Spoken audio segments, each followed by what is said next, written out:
Well, let's go ahead and get started. I know there'll be a few more people joining as we go, but so since there are some new people and some of our regulars, we'll do a quick introduction. I'm Michelle Goldberg. I'm the president of Gold Ribbon Rescue, as well as the head of our training and behavior team. And we have been doing this webinar series every month this is, I think, our 11th webinar in the series. These will be continuing throughout the year, the third Wednesday of every month. In December and November and December, we will move it to the second Wednesday, but you can mark your calendar if you want to have the schedule set aside. It will be the third Wednesday of each month. We're finalizing what the calendar is going to be for the topics for the next several months. But so we See Spot Behave.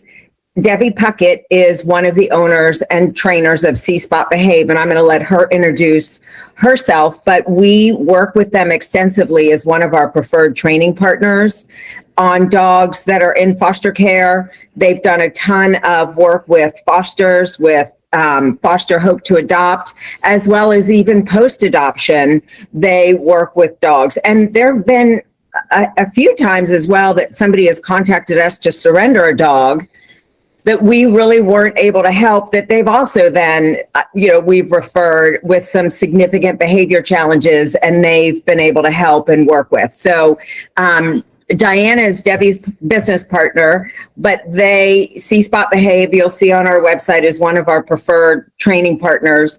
And all of these webinars, the past that we have done, as well as this one, the recordings will be available. It usually takes a few weeks after the webinar is finished for it to air. But if you have missed any of the previous in the series and want to go back and watch, shoot me an email or put your email in the chat and we'll send you the link. My email is simple, michelle@grr-tx.com. And so with that, I'm going to turn it over to Debbie and let her run the show. Ooh, I love running the show. Thanks, Michelle. I don't know if that's a good thing, but I'm going to do it tonight. It's really great to do this once a month. I love being able to reconnect with you as a group. Just again, I love to praise GRR. You as an organization are doing, everything right. You're so coordinated. You work together so well. Your standards for the dogs are very high, and it gives us an opportunity to help and work with you and watch these dogs get placed properly, get a little adjustments so they can stay in their home better. So I just love doing this. And tonight I will be presenting, as Michelle said, poor Diane is under the weather. My background is actually in education. I was a teacher for about 20 years in high school, which is really not a lot different than training dogs.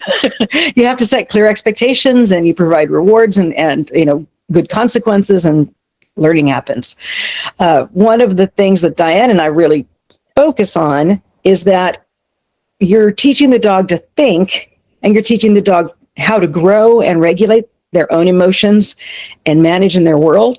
And all of it is done in a positive manner. We do not use anything adversive, no punishment. And that's really important to us, that the dogs are being treated with the calmest, kindest, and most compassionate way we can for their education. So tonight's topic is actually, introducing a new dog to your home. Whee! Here we go again. Hold on 1 minute. This thing. Nope. Here we go. I don't want to be a crazy driver tonight. So the topic tonight is getting a dog into your home and helping them adjust properly. So there is a rule, quote, rule out there that's being used frequently with trainers and shelters and rescue, that's called the 3-3-3 rule. And it can be controversial in that it isn't a precise mathematic rule. And if people want to take it that way, it doesn't really work. But as a rule of thumb, as a guideline, it's phenomenal for helping your dog or a new dog come into a new environment.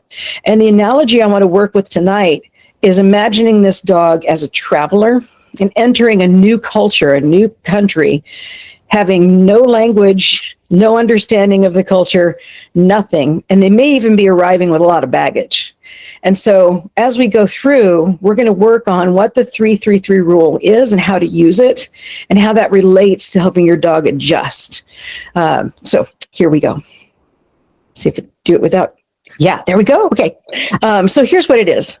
And just to back up a bit, when you get a dog and you take it home, one of the first things that people want to do is spend a lot of time with the dog. And really what the first thing the dog needs is a lot of time alone. And so all throughout this presentation, I might be working counter to your emotional response to the dog. And I'm going to say it in a very clear, like, this dog needs time down.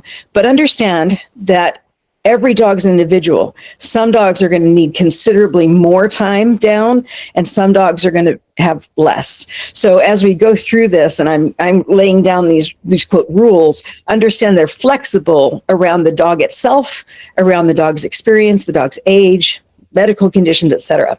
So the reason why it's called the 3-3-3 rule is if you want to think about the dog getting accustomed to the environment, this rule says with the first 3 days, the dog is just bewildered and lost and needs to be really in decompression mode. They may even sleep the whole time.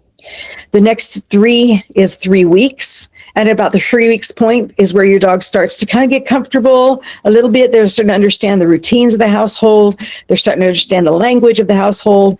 And, you might see them relaxing a bit.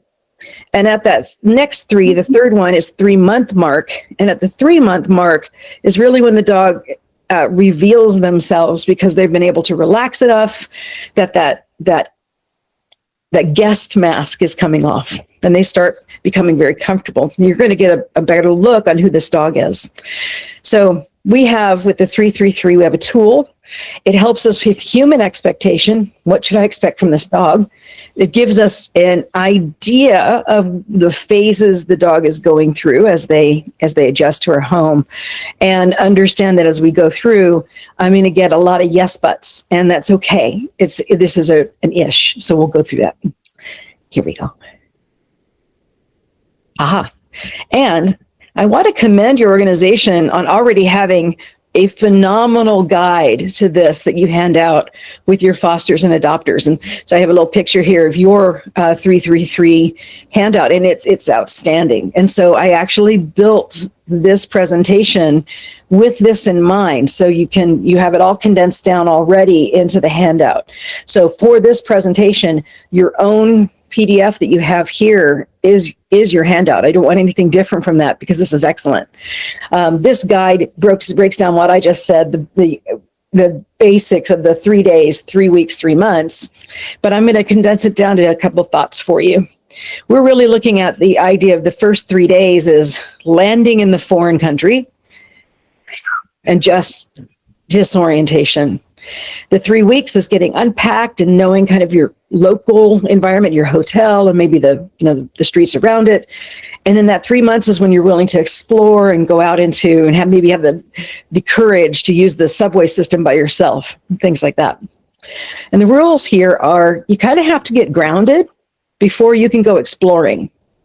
And you have to unpack before you can go exploring because you need fresh clothes.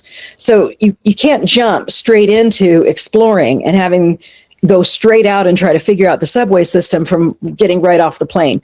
You're going to be tired and cranky, and you're not going to understand the directions. And so it makes sense to get grounded, get to your hotel room, figure that out, get unpacked, get the lay of the land, and then go check it out. That's the order the dog needs to. So that's one rule. The other is we have to really change 1 or 2 things at a time with the dog so that they don't get blown away. And if you compare that to your environment when you're traveling, some people prefer to travel where they know the language so that they're not having to deal with language and currency changes, language and measurement changes, and language plus driving on the wrong side, quote, wrong side of the street. So if you try to change all these things, it's a little overwhelming. And I don't know if you've gone to traveled to a place where you didn't know the language, the money, and had to drive in a different place and didn't understand the directions. It was tough. And so what we want to do for our dogs, our travelers, is make sure that we're regulating how many variables we're changing on them so they're enjoying and relaxing and becoming a level, calm dog in this new environment.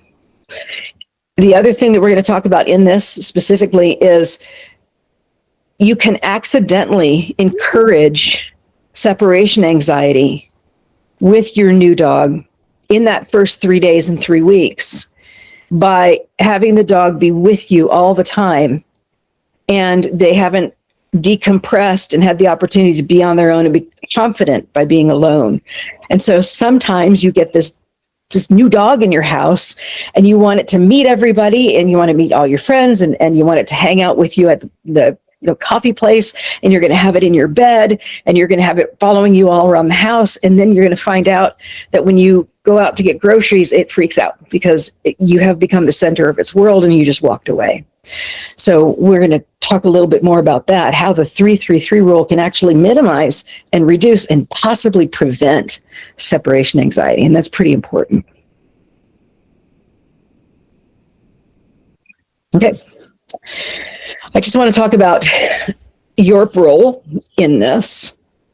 If your dog is the traveler dropped into the new country, you're not the tour guide. Look, there's the tower, Eiffel Tower. Look, there's, the opera house. Your role is actually the host family. Completely different mindset. You're the ones who kind of keep everything steady, that help them feel safe and secure. You're the touchstone.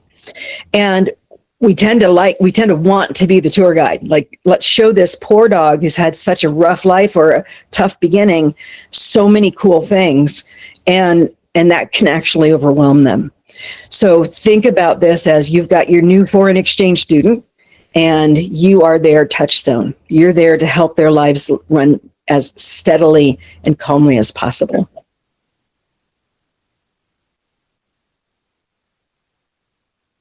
Oops. There we go. All right, the itinerary. Now, I've said this generally, but throughout the presentation, we're going to go back to this. This is the lay of the land for the dog. The itinerary is you land and you decompress. You get over your jet lag. That's days 1 through 3. Then those weeks 1 to 3, the dog is learning the routine in your house, what they can and can't do, what's safe, what noises are not scary, hopefully. And they're learning to unpack their feelings about stuff. That's weeks 1 to 3.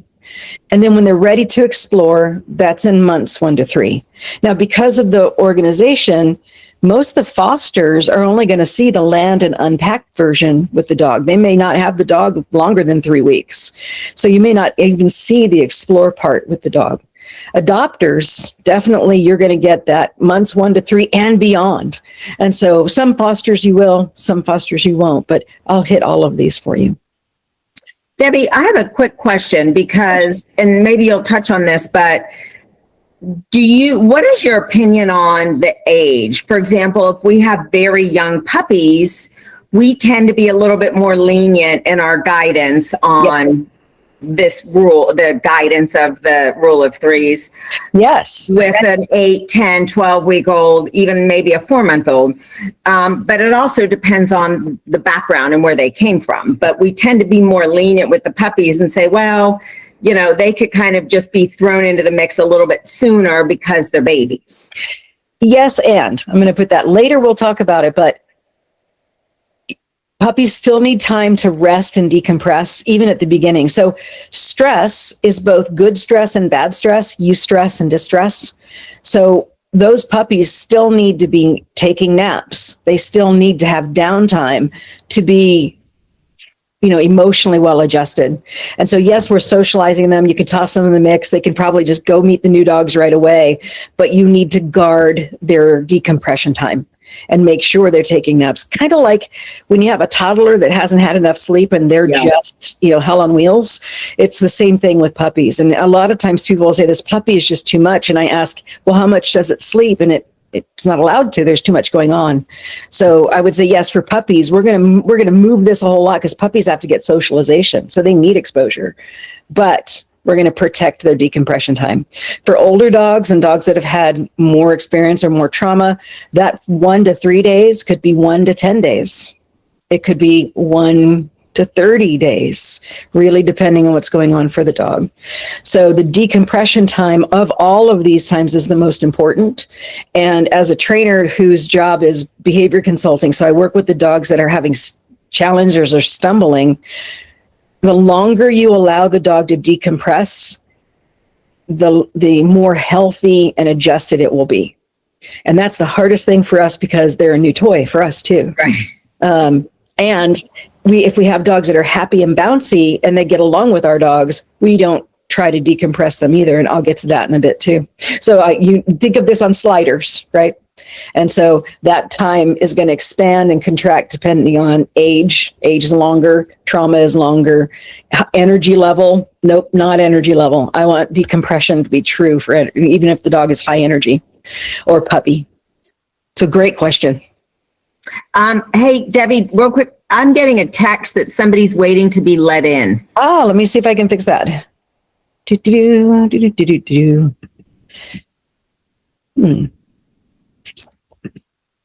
Well, friends, let me see what it's doing for me. They are not in the waiting room. If you can give me their phone number, I will send them an invitation. Okay. For some reason, they're just not in it.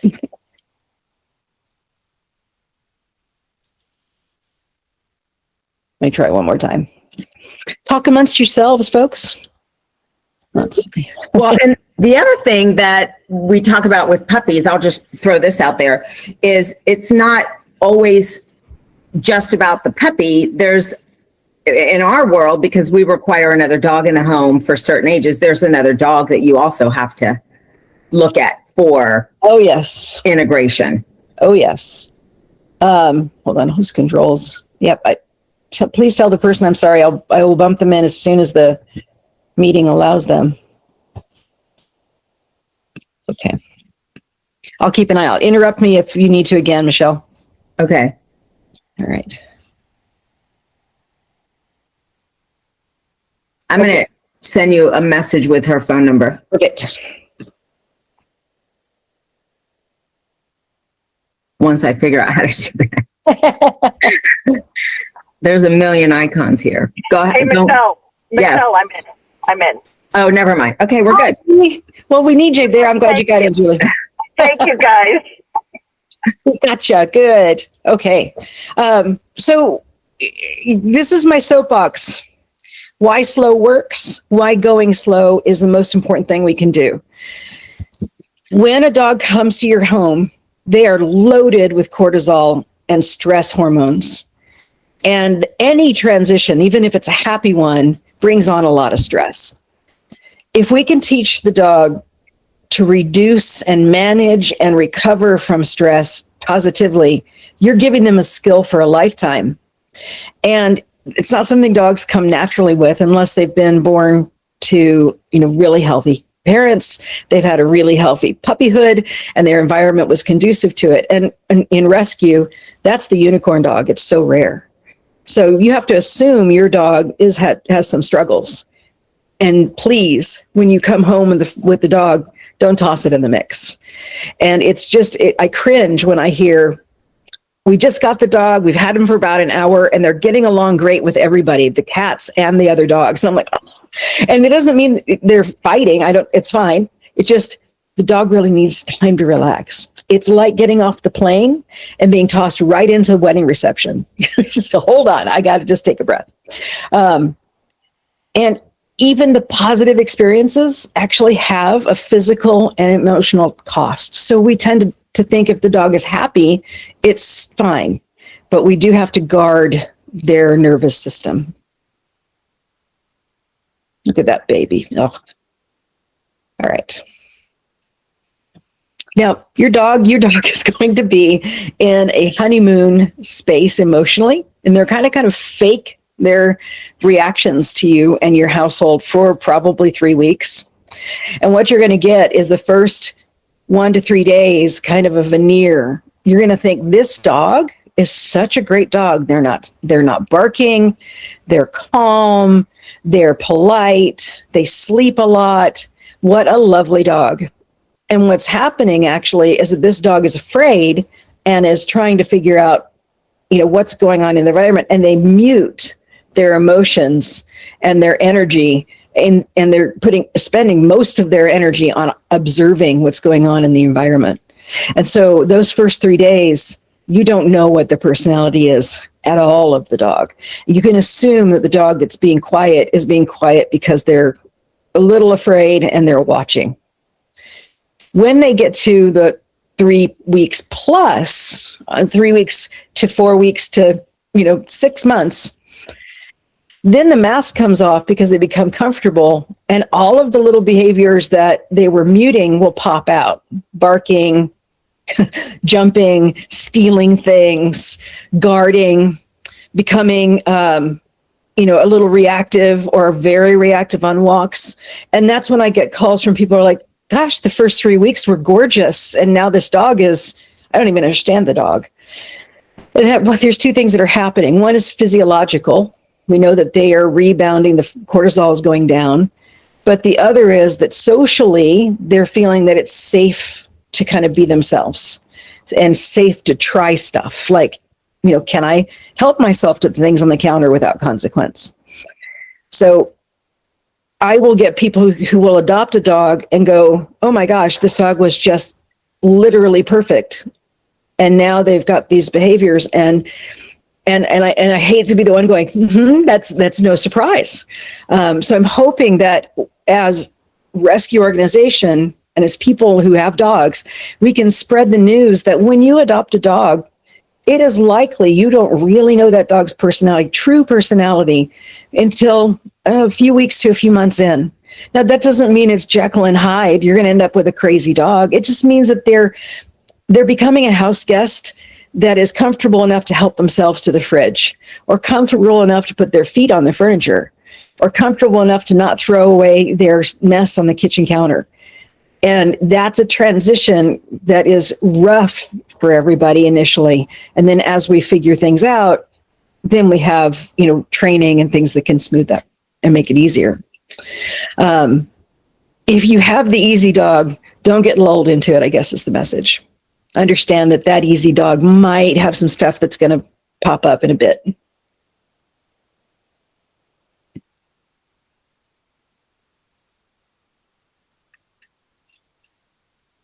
Okay. Things to avoid and things to do. In other webinars and other handouts, we talked about things like creating a sanctuary space and setting up predictable routines and predictable care. So in this first 3 days, the closest you can be to an exact schedule is that if you can really get precise, you're actually providing excellent care and foundation for the dog that just arrived. If they can start predicting when food happens and where it happens, where they're allowed to lie down, what people are doing in the house, that prediction can calm them down. So some of this is a reminder for many of you. Some of it is going to be new, but here's the things you want to do.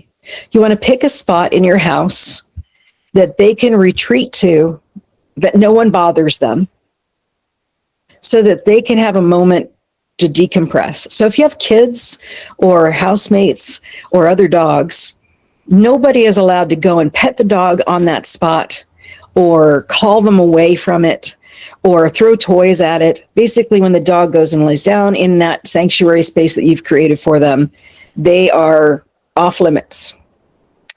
And if you have to, you close it off from other access.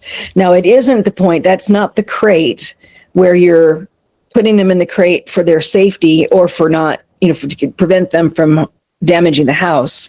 You can use that crate as long as you set it up where the door is always open and it's nice and soft and cushy and it's quiet and you've created a sense of sanctuary there for your dog.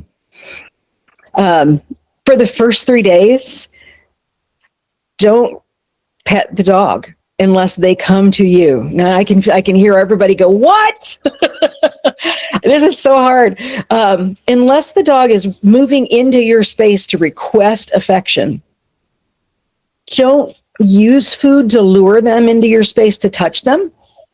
Don't just grab them and love on them. Let them choose when they're going to receive physical contact from you. And it's very interesting. If you do that in a very short amount of time, they will start requesting contact, and it'll be very calm and sweet and level instead of some of the frantic stuff you'll see. And it'll be faster than if you had pursued them. So it's like taming a deer.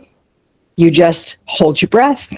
You're very quiet and you make yourself available, but you wait until the dog approaches you and asks for touch and affection, and you stop when they move away.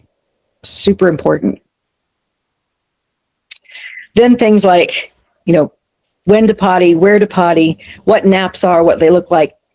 All of those are built into the schedule that you've already prepared before they come into the house. So you should know all this stuff before that dog comes in.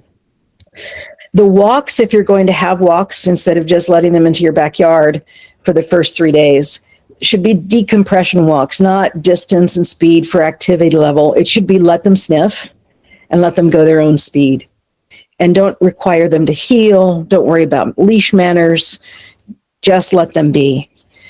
That'll help them also blow off a lot of that steam. The more they sniff, the more they make their brain move. They think about a lot of stuff. They get a feel for the environment, and they will become more relaxed. And I'm going to say this, and I really mean it, really, for the first, unless you're going to adopt the dog, for the first 3 to 6 months, this dog should not go to a dog park. They are not stable enough emotionally to go into a dog park. And it is, and you can talk to your foster coordinators and stuff. It isn't a good idea, and I believe it isn't policy for dogs to go to a dog park when they're in foster. And for the reason that they're not emotionally equipped to deal with the stress of that dog, of that energy in the dog park. It just overloads them. Even if it's a dog that loves dogs, it's just too much. So if you were counting on dog parks being part of the socialization for the dog, just check that off and set it aside and think more like decompression walks where they get to see dogs, where they don't actually meet them nose to nose. And as your dog is getting more calm and more centered, then they might be able to meet another dog. If they're meeting another dog, it should not be on leash. And it should be a family dog if they're a foster. It can't be, a bunch of neighbors' dogs, etc., because the possibilities of social things going wrong are very high here. And so even if you think, gosh, this dog needs socialization, they really need socialization with humans right now more than they need socialization with dogs. You might encounter later some reactivity stuff, and we'll talk about that.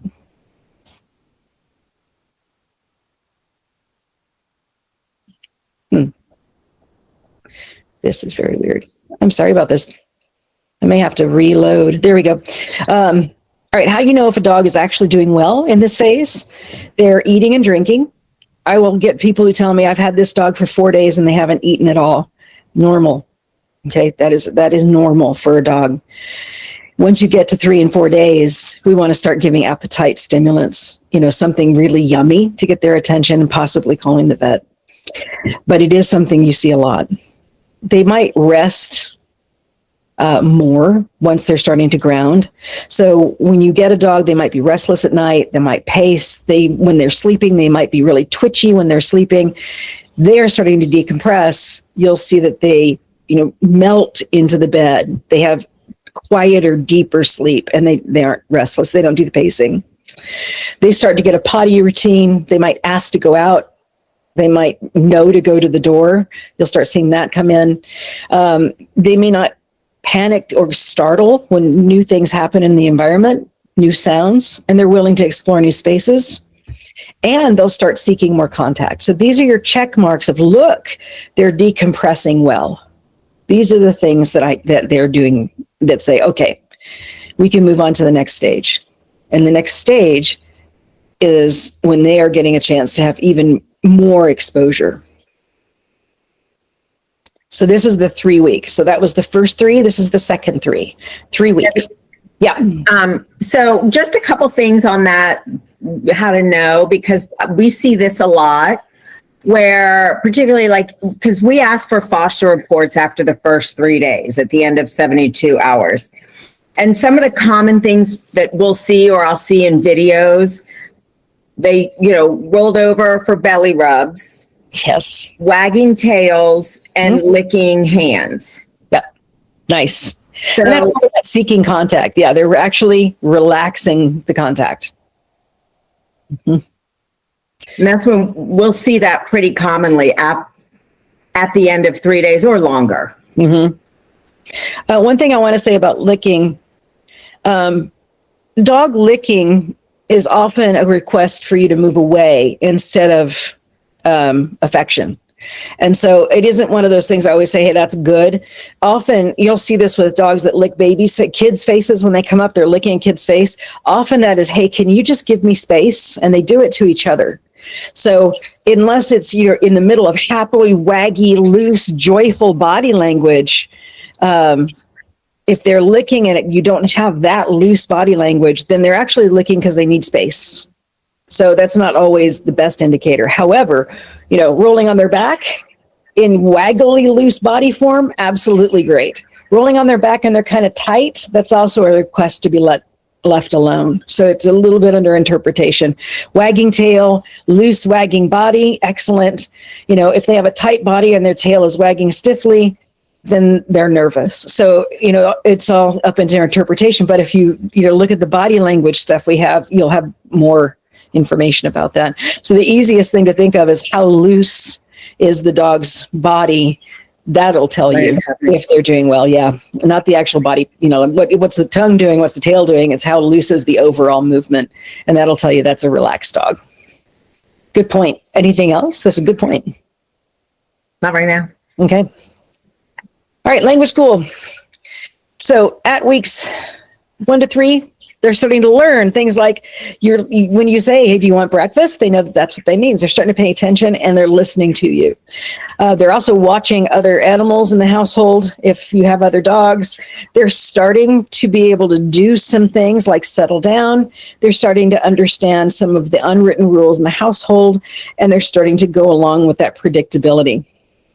So what we're seeing at that point is a dog that has kind of managed the immediate big stressors of moving in. And now they're looking around and going, okay, I think I got this.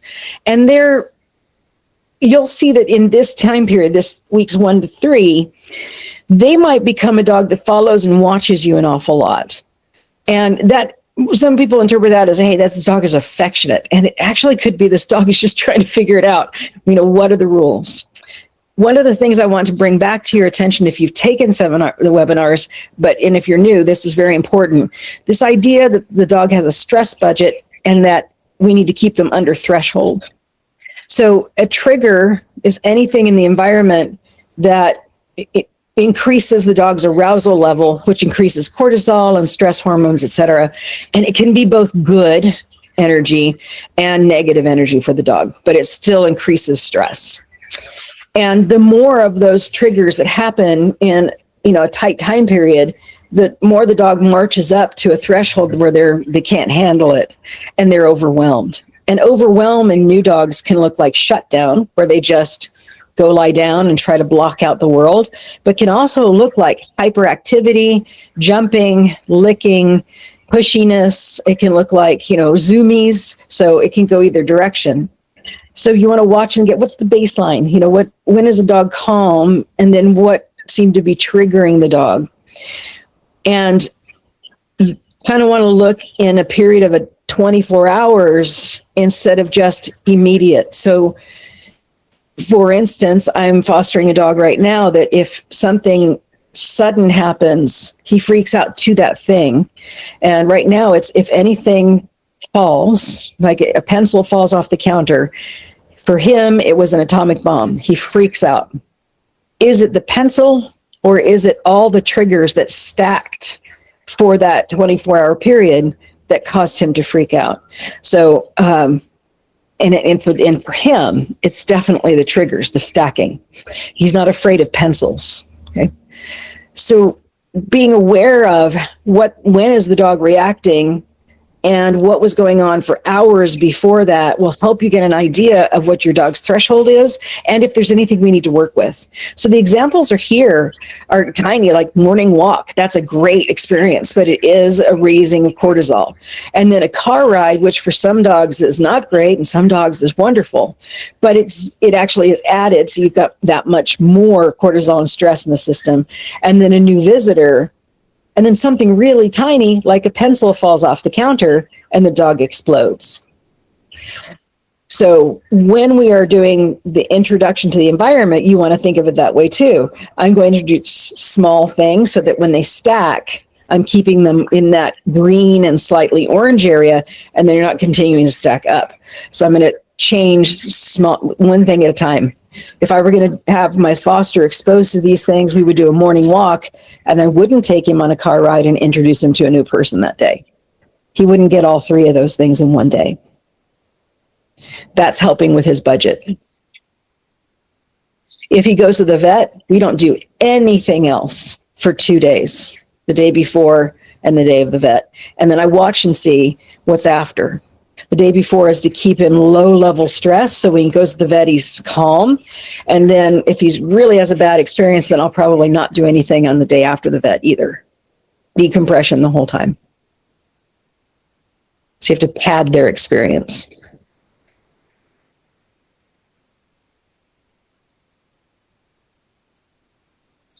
What's really happening on a down day is they're recharging. Okay.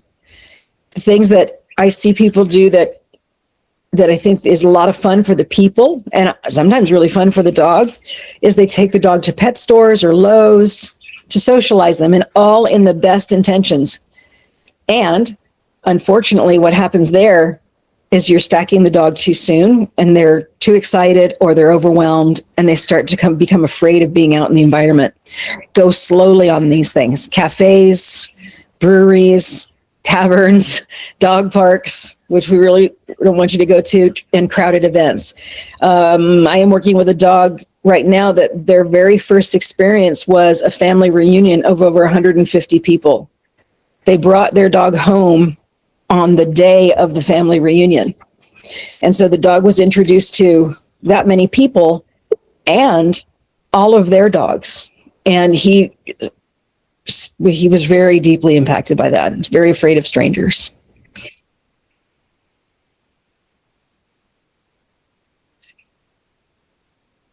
Okay. Here's the unmasking part. For those of you who are fostering or have adopted, think about when you had that experience of, wait, how did this perfect dog turn into this? And these behaviors just happen. When did they crop up? What were they? Most frequently I hear this dog was a perfect walker and then suddenly become reactive about 3 weeks in. Do you have any? When did your dog, start jumping or start barking at the Amazon truck or, packages being dropped off? Was it in this window? Probably. Okay. Now, this is data, not a failure. All it is telling you, this is what that's what's in this dog's luggage. That's what they came with. And if we give them calm, they can manage it. Nancy, jump in. I have a small example of that. So we've had Sunny and Honey for a month. Now, about a week ago, Sunny has always, been the leader and Honey defers to her and everything. But about a week ago, one evening, Sunny tried to not take away Honey's stuffy, but I guess got too close to her when she was down for the evening. Mm-hmm. And Honey, there was just this little sub vocal, it was not overt, but it was like, I want to keep this, Uh-huh. And so that was the first little thing that we saw. And it was very easy to just redirect Sunny and let Honey, stay where she was. But that was the first thing that we had seen in the 3 weeks. Yeah. She's like, I feel comfortable enough to say, I want this. This is mine. That's a great example. So that is where resource guarding shows up, is right at that 3-week part too.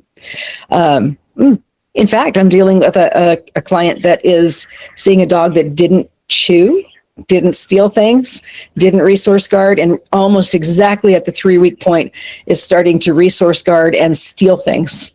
So that little GRR between the family dogs is happening, and now she's counter surfing. So yeah. Thank you. Anyone else want to share? All right. Lost the cursor. There we go. Oops. Yep. There we go. All right. So here we are. I want to say that separation should be mandatory for dogs for at least the 24 hours and preferably 72 hours. And I know that's a slider. And like Michelle said, puppies, you kind of, make sure everybody's okay, make sure they're going to take care of, not fight, and put them into the mix. Older dogs, the older they are, the longer they need time to decompress and also get a feel for the environment. Dogs that have had trauma or have had some type of physical injury need more time. So think more 48 to 72 hours of separation. And that doesn't mean they can't look at each other, but it does mean that all the animals in that environment should be physically separated. And you should have them on leash or behind barriers and give them times to see each other, to sniff other places they've been, sniff each other's beds, get a chance to get a feel for who's there, and then you introduce them. And I think the average is the dogs get introduced within about 2 hours. I think that's probably the average. That's probably true for us. Yeah. One thing that I think, and I don't know if you're going to address this, but I know a lot of people struggle with, because I've been there too, is you bring a new dog into the home and the resident dogs get so excited too, but they're so well adjusted, them. And we hear a lot of people are worried about like separating and rotating. They don't want to disrupt the other dogs, the resident dog schedule too much by, maybe putting them in another room or putting them outside when the dog is around in the house. And so I don't know if that's something you're going to talk about, but that's a very common thing that we see because we do put dogs in homes with a lot of other dogs and cats. Right. And that's where I think that's the slider too. If it's not possible and everybody seems to be okay, you do what you can. But yes, the separate and rotate, the using baby gates is the best absolute way to do it, to have dogs be able to get some distance from each other. For us, my foster is enormous. He can step over baby gates. So I had to get on Facebook Marketplace and get taller ones. But we kept them separate for 24 hours, even though all the dogs are like, hi, yeah, let's play. And then we introduced them in the backyard, not in the house, so that there was room for them to get space if there was any discomfort between the dogs. It is so tempting. I do it too. It's so tempting to go, look, they're getting along. It's fine. And just let it happen. And it's great if it works out. The problem is sometimes if you have that scuffle at the beginning, you're setting up an opinion that dog has for the rest of its life because it's a core memory for them. So that's something to be careful of. So yes, it is hard. Crate and rotate is difficult. So yes, we can use baby gates and separate your house. You can use crates if the dogs are good with a crate, and I really hope they are. I am not an advocate of dogs staying in crates, but I am an advocate of a dog learning to be okay in a crate so that they can be okay at the vet's, because they're almost always in a small kennel at the vet's, that they can be okay in an emergency or in the back of your car.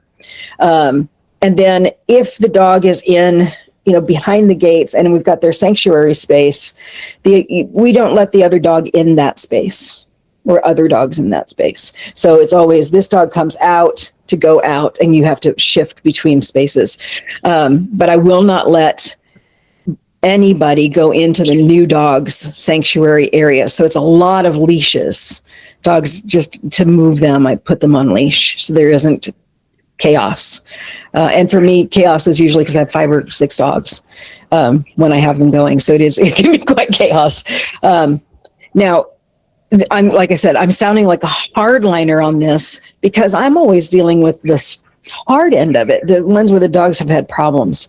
What you're looking for is this loose body language again, and this distance, this respecting space and moving off.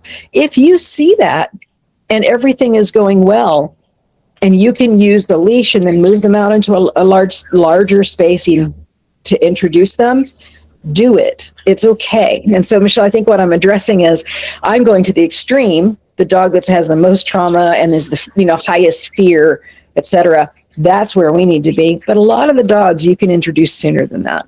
And what you are looking for are both dogs, all the dogs in the environment, loose and happy. If there's even one that is hanging back, then it's too soon.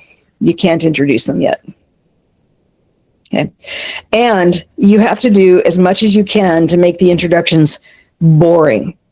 So the humans tend to go, do you want to meet your new friend? Come meet your new friend. Oh my God, it's a new friend. And the energy goes here. And of course, now you've got dogs hopping around on each other and you could have someone get, snippy. Instead, it's just, I'm going to put one on a leash. I'm going to, make sure the other one's behind a gate. I'm going to lead the one up to the leash and let him sniff. And then I'm going to walk away and take the dog with me. I'm not going to say much. I'm going to keep my voice and energy out of it and let them explore each other. And then do that a few times until see all the waggles. And then I'll open the baby gate door and let the second dog out. I always have one on leash, at least at the first moment. And then if everybody's good, the leash comes off. So it's calm. Everybody in the room is calm. And the humans are not petting, touching, holding, restraining the dogs when you're doing that. Because the more we involve ourselves in that introduction, the more likely we're adding tension to the introduction. So it is calm. Someone's, restrained if they need to be. The humans are staying back and out of it and letting the dogs take their time. And it could, the dogs go straight into play bows and they're doing zoomies and chase all over the living room, or they could sniff and ignore each other. And I know all of us, when they sniff and ignore each other, we go, oh, they're not going to be friends. It's okay. In fact, we want them to have a healthy, meh reaction to each other. That's really the best, because then they will take their time to getting to know each other, and it isn't too loaded. There's not too much energy in the room.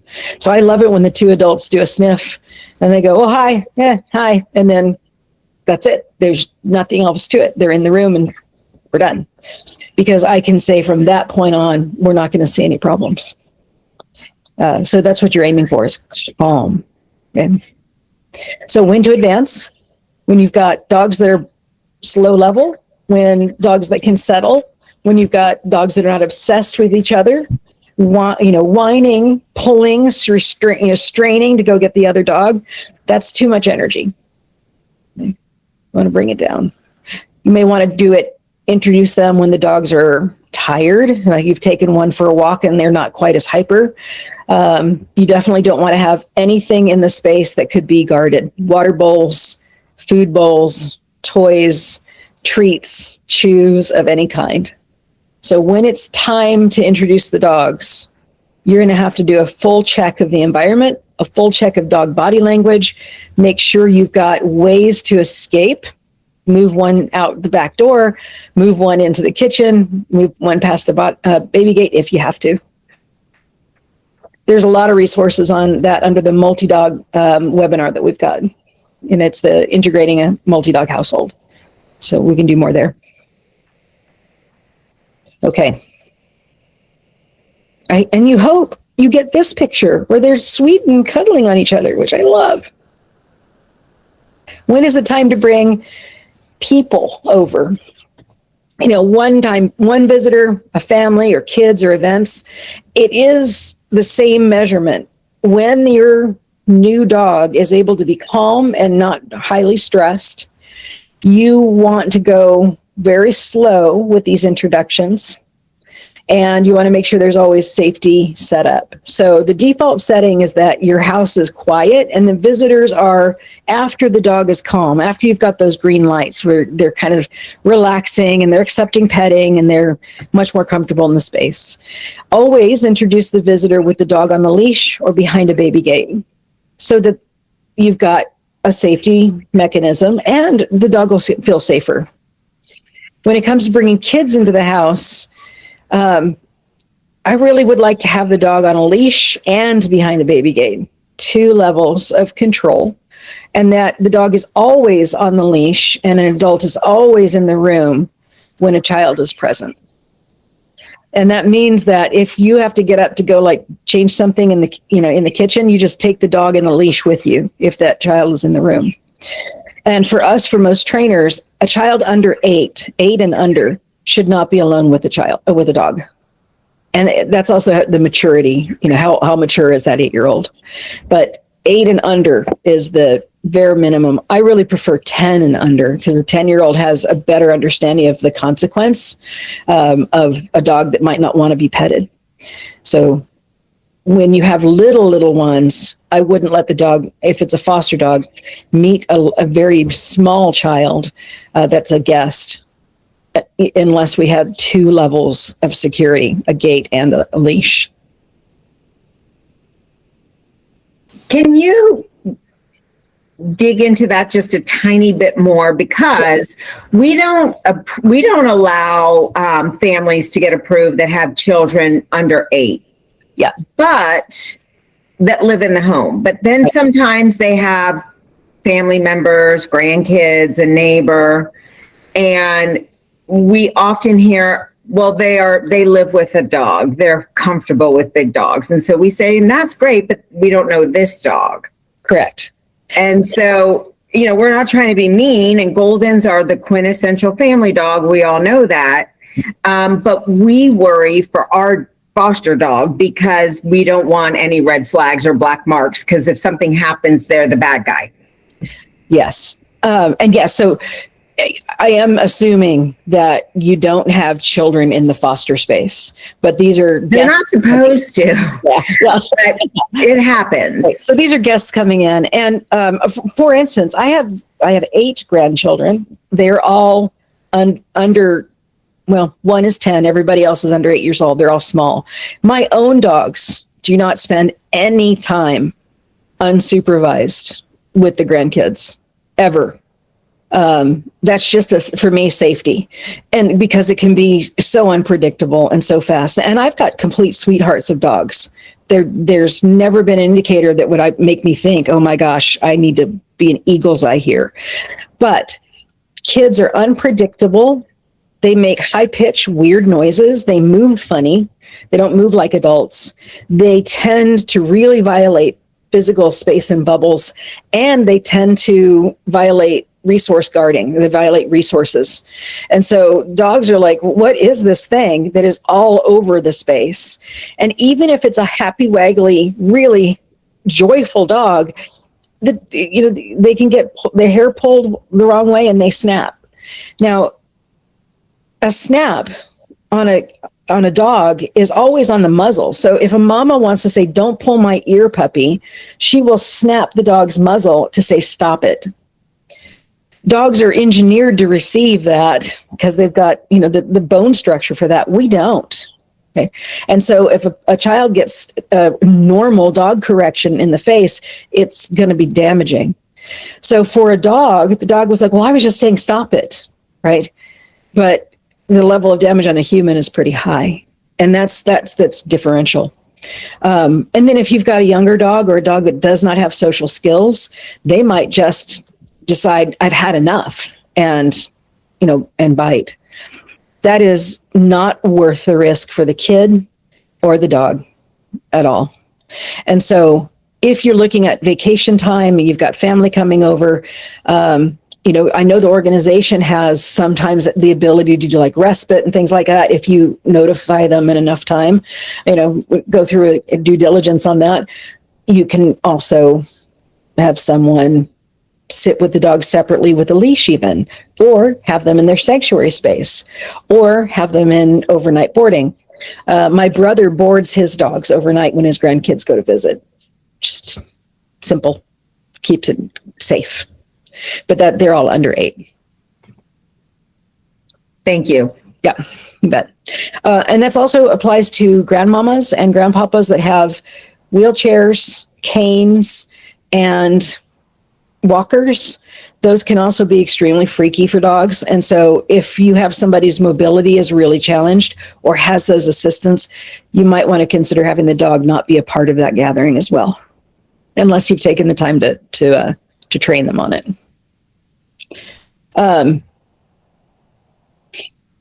Overnights, taking the dog somewhere overnight, like on a mini vacation, I believe you have to make sure your due diligence with GRR, because that's their dog. I don't think you're supposed to travel with them. Yeah, fosters aren't allowed to go on an overnight trip, and our goal when we place a dog for adoption is that at least within the first few weeks that the family doesn't have any travel. I mean, we really like it to be longer. We try to talk 90 days out, but sometimes things come up. But ideally, we don't want a new dog traveling within several weeks. Yeah, and that's for the adoption part.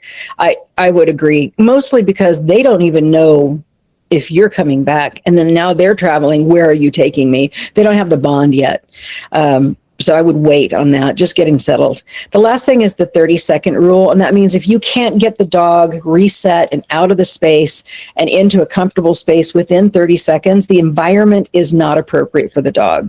So if you're taking them to, a big event outside and it would take you 5 minutes to get back to your car, that's not an appropriate space. So you have to think, if I'm going to include my dog in this thing, whatever's going on, what's my exit plan?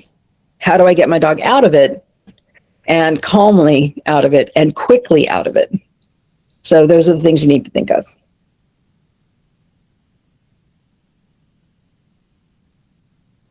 Okay. The Velcro dog. Oh, we love these guys. They just, they want to be with you all the time. And after a while, you're like, why do you need to be with me all the time?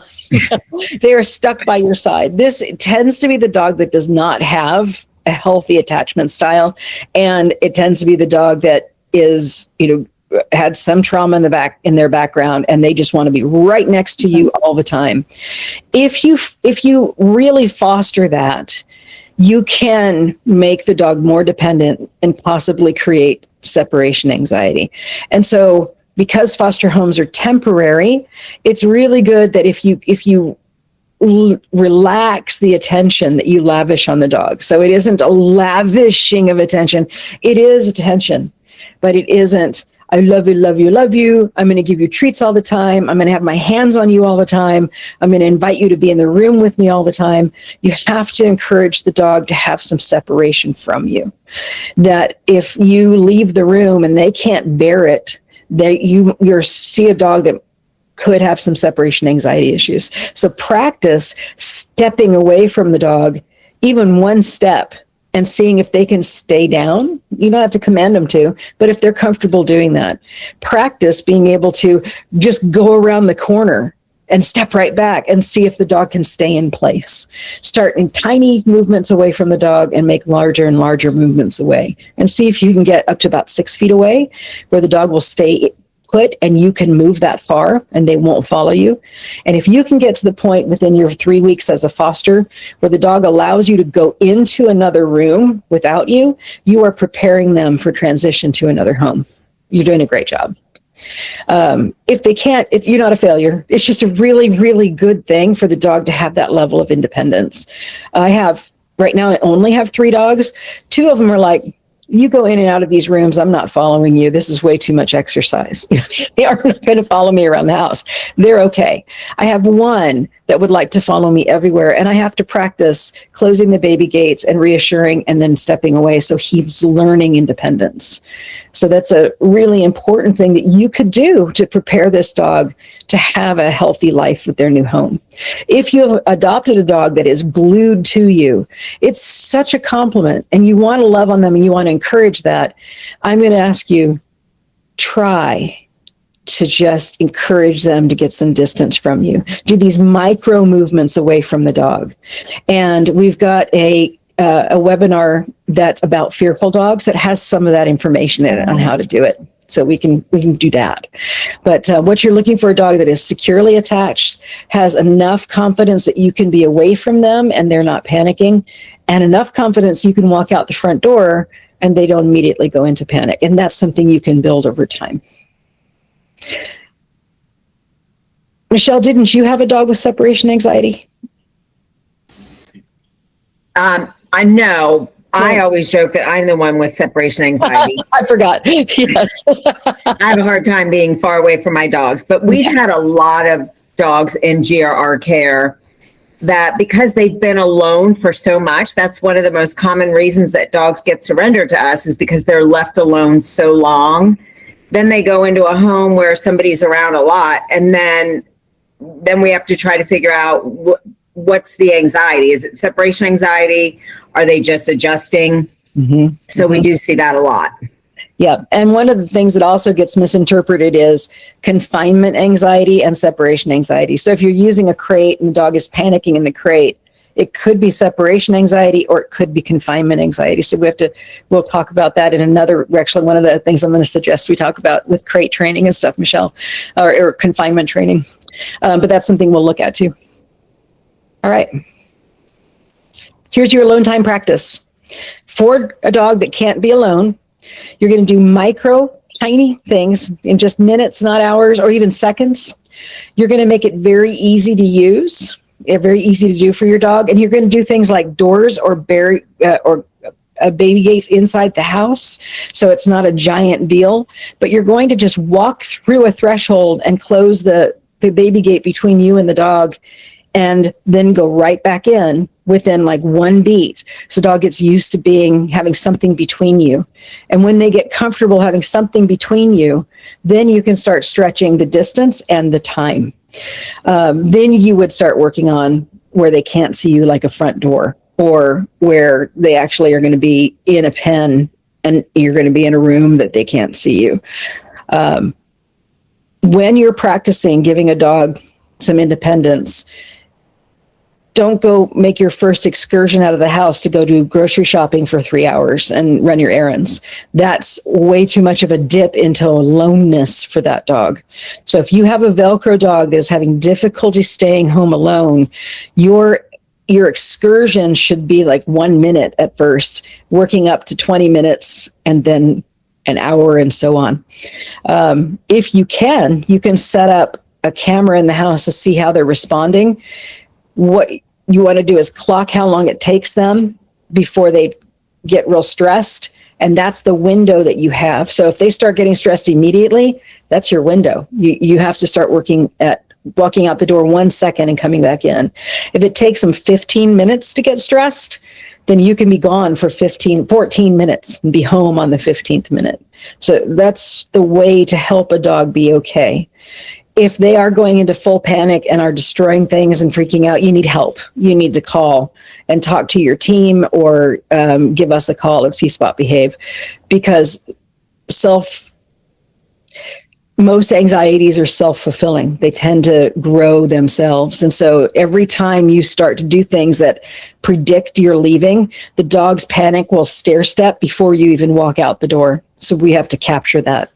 I had one dog that they knew that I wore a certain type of shoes and a certain type of socks when I was working. And so when I put on my little socks with the ball on the back, or the nub on the back, so they wouldn't slide in my shoes, that's when I was going to go work.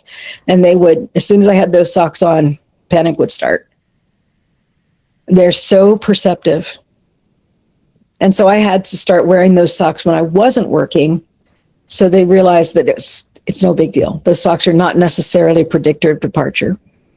This is just a dip into understanding what separation anxiety is. There's a lot more to it. But if you have a dog that is having this much stress and you're concerned, reach out to get more help. If it's mild, you can use these cues to help the dog adjust.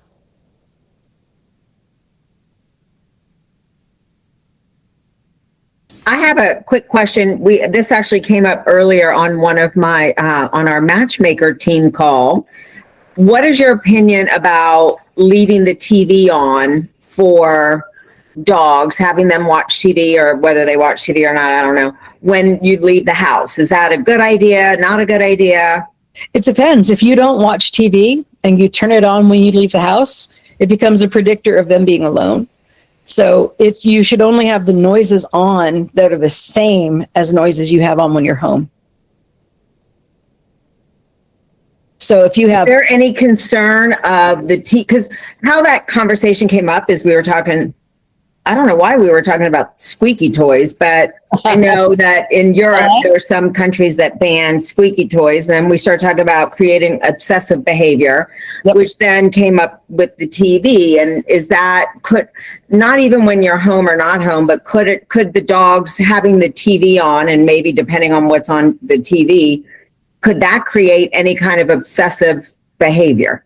Unlikely, because the way TV sound is, it's actually, the sound is compressed and flattened. And so the things on the TV don't sound real, and the dogs can discern that. Now, they might, like I said, it might become a predictor of departure. So you would not want to use it only that way. And certainly you wouldn't want to have a show on that's like, wartime explosions. That's not going to help a dog be calm. So you would want to have like nature shows and music, something calm. But no, you're not going to have a dog become obsessive because of that sound. But it's actually great to have, the classical music station on where they have nature scenes.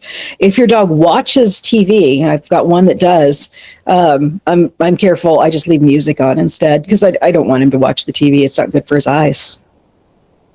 That's just it. Thank you. Yeah. My favorite is brown noise, and loud enough that it blocks out sound outside. And brown noise sounds like the ocean, or more like the ocean. White noise sounds a lot like static. Pink noise sounds like being in an airplane, that background sound. And brown noise is more like the sound of the ocean. And that tends to be very calming for dogs. Dog TV that they have is videos of dogs playing. Not great for reactive dogs. I had a lady that was playing that for her reactive dog. I was like, oh my gosh, it's terrible, poor thing. But good for dogs is like socialize. I actually prefer just, the upper channels on the cable that are just types of music, and they play like nature screens. That's a great one. All right. This is the last bit. And this has to do with the job starting at about month 3. Month 1, right after your 3-week period, and peaking at month 3, is building trust with the dog. They've now figured out the routine in the house. They kind of got the idea of, what people are doing, which things, and how noises are, and, when sleep happens and when food happens. Now it's time for them to trust you, and then you help them expand their world in concentric circles. So as they become more affectionate with you, as you do more training and enrichment with them, and they are following your lead, maybe not as Velcro, but happily walking around and enjoying their time with you, you can start expanding their understanding the world, and move them out into the yard, move them out into the neighborhood and into busier areas. And that exposure should go slowly and methodically, just like we do with the other exposure. And you want to do checks and make sure that's happening at a pace the dog can handle.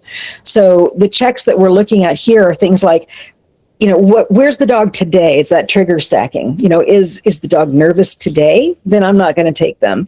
If they're in a good space today, I'm going to take them out.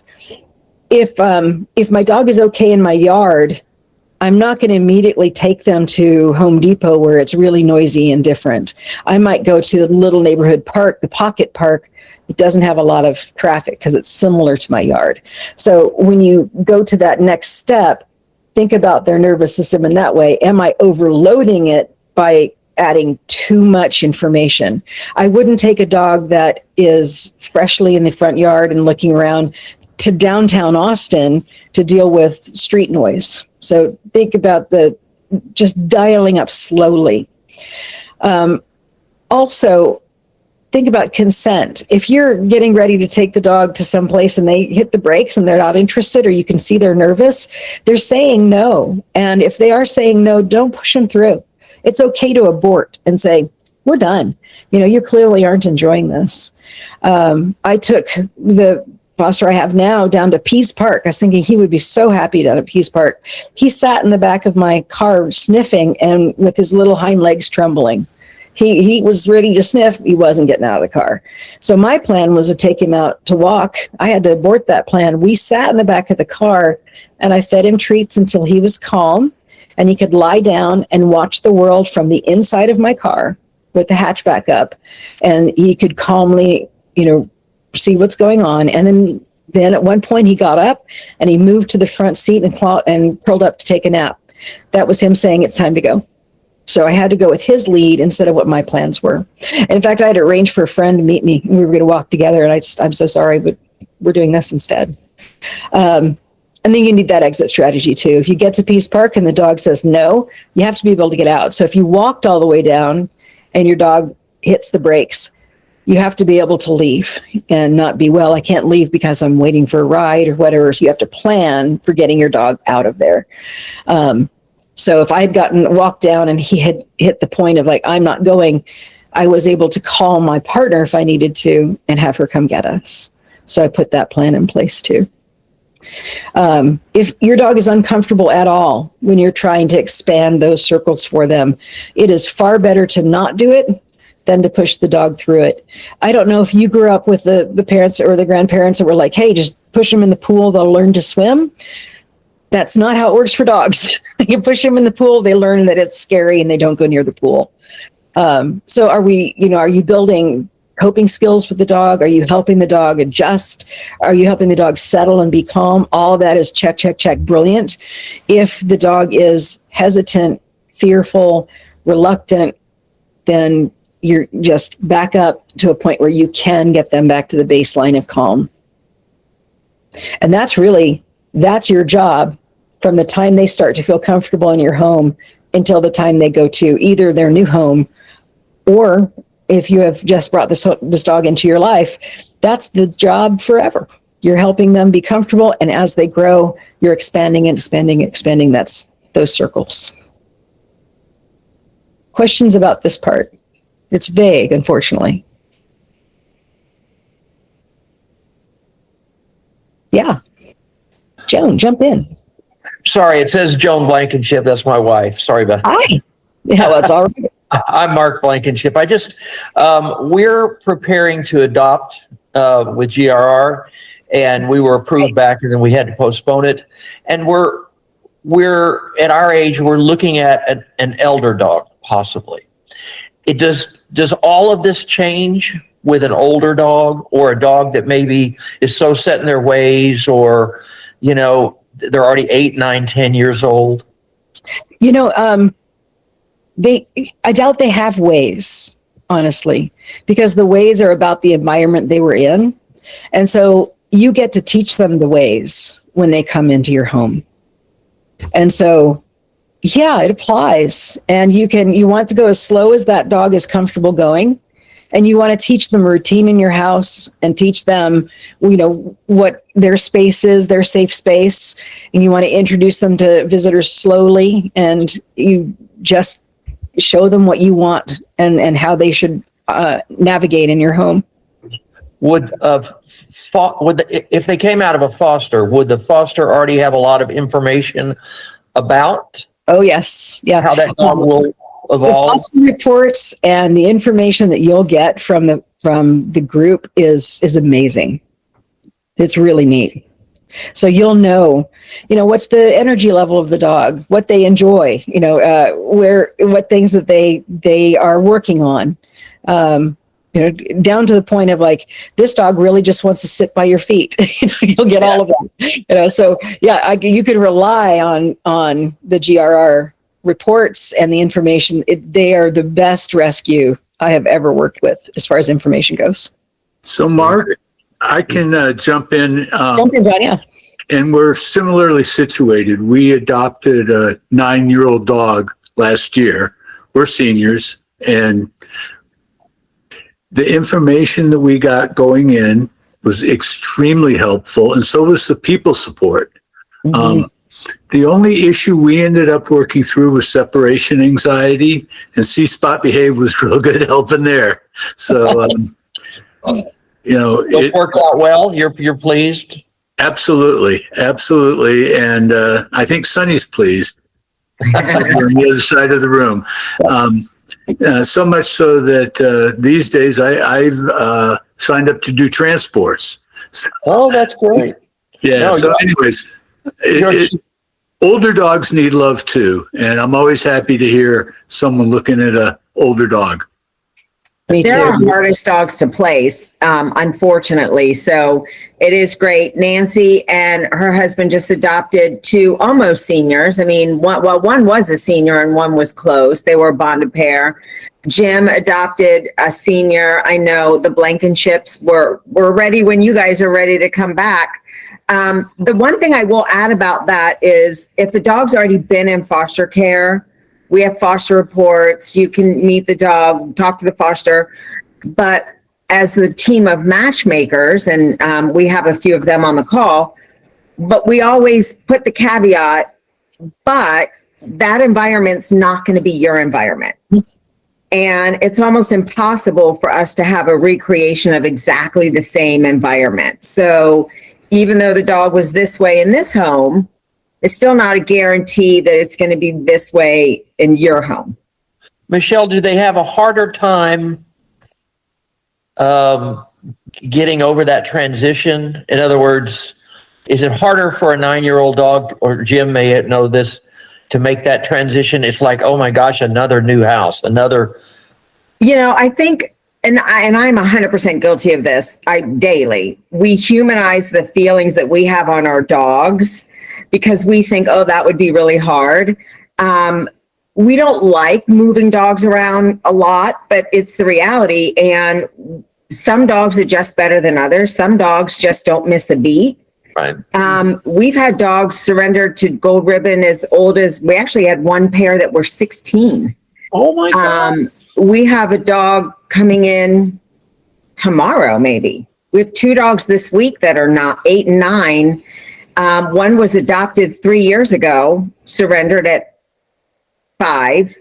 They're now a divorce situation. Now they're surrendering the dog back to us 3 years later. Another one, they moved into an apartment, don't have a yard, gone a lot. That dog's 8 or 9. So we have 2 seniors coming in within the next few days. And they may take it a little bit harder, but we do find they adjust very well. I think the key thing to keep in mind is just 333. Thank you. Hey, Jim. Yep, take your time. Yep. And I would say that my overall experience with senior dogs is that they're really interested in the routine. If there's a safe level routine, things are predictable for their day, they adjust much more quickly. So breakfast at 7, I got it. I know breakfast is at 7. So if they can have a set routine, they tend to adjust much more quickly. That's good to know because it's who I am myself. Yeah. So, we're very much into routines, and so that's good. That's good. It's very helpful. Thank you. Well, I'm glad you're going to take a senior. We love those senior dogs. All right. One more. Alyssa, jump in. Yep. Hi, thank you. This is just unbelievably valuable as always. So I know that we're focusing on the dog coming in from rescue when we talk about the rule of three, and you've talked somewhat about the resident pets as well. I was just curious, since we've all worked with families who've had this experience, what do you do when the foster dog seems to be adjusting really well, according to that whole time frame, but the resident dog, for example, is the one who's struggling a little bit more? I don't know if I'm asking the right question or what the right question would be, but That's a great question. well, when you have to shift the prism a little bit, does this rule apply? Does it just kind of depend? What do you do with the resident pet who might be having a hard time because that pet's world has just been rocked? I'll tell you that almost always that's because the new pet has been showered with attention. And the old pet's going, what am I, chopped liver? Really. And so when the resident pet is struggling, if you can shift the energy to a slight off balance where the resident pet is still getting things that were theirs, that you're doing things like, I'm not going to let the new dog sleep on, Fifi's bed, that I'm going to defend her bed for her and make sure she gets things that are hers, and keep some stability in the household for them. And so when the house just turns itself over and changes completely for the new dog coming in, that tends to upset that resident dog. So that's the first thing, is when you lay down your preparations for the new dog to come in, you got to remember you've got that resident dog that has expectations. So you want to actually blend the new dog into the house, not reshape the house for the new dog and throw the other dog out, And there might be some adjustments that everybody has to make, but that really helps. The other is affection. And what I've seen is, we're so fascinated with the new baby and the poor dog trauma or whatever. And we just love them. And the other dog is like, but I'm right here. So you have to be careful not to set a jealousy imbalance. And then finally, if your dog is stressed, actually, really stressed about it, then you want to stretch the 3-3-3 separation part where the resident dog is able to retain some of their own space and separation from that new dog and have some autonomy from that dog. That'll help a lot. That makes perfect sense, because you just kind of translated, from the other perspective, that idea of minimizing all those new variables, if I'm understanding you correctly, and showing how less is more for all of the different souls involved. Is that right? Yeah, exactly. I love the way you put that. It's very poetic. Oh, I'm just kind of reflecting back what you said, but that's super helpful. Thank you so much. You betcha. Anybody else? Great questions. So if you think 3 days, 3 weeks, 3 months, 3 days is, decompress, let jet lag. 3 weeks is, all right, I'm starting to get hang of this. And then at 3 months, it's like, look who I am. You'll do much better with seeing these dogs come through your home. And if you're fostering, it's such a great reminder that that's a consistent rule. If you're bringing a new dog in and you're finding that you've got some adjustments that are off that beat, that's really probably because of the baggage, and the baggage does affect that pattern. Any behaviors that are extreme, destroying things, soiling the house, snapping at the other dog, those kinds of things, you need help. Ask for help right away. Don't delay that, because if we can get in and manage the cause quickly, then you don't have dogs making big conclusions. You just fix it real fast. So if you are a foster or an adopter and you're seeing a bewildering change, reach out. You've got an amazing team here with Gold Ribbon. They really do work very well. They have incredible knowledge, and they're incredibly responsive. So lean on them. And then we're happy to support as well.